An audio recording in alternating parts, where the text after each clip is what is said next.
Welcome to the first tutorial for Edgeflow Trading Journal Pro. In this video, I'll walk you through exactly how to get started now that you've made your purchase.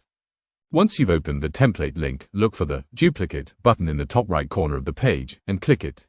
Make sure you're registered and logged into Notion. Once you are, you'll see a pop-up window. Go ahead and select Add to Private to save the journal to your workspace.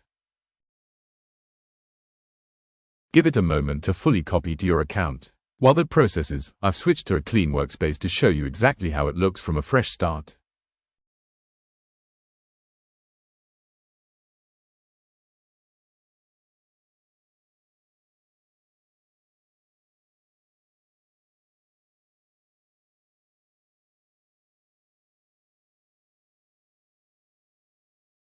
And here we are. The trading journal is almost ready to use. You'll notice there are already multiple trades and accounts visible here. These are just placeholders, so I'm going to show you how to delete them to make room for your own data.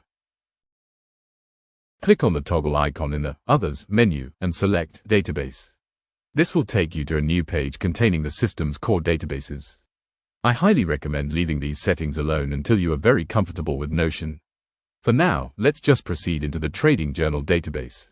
Here lies the database for all your upcoming trades. We need to start fresh, so click the top square to select all the sample rows, and then press Delete on your keyboard. To return to the main menu, I'll use the navigation bar at the top.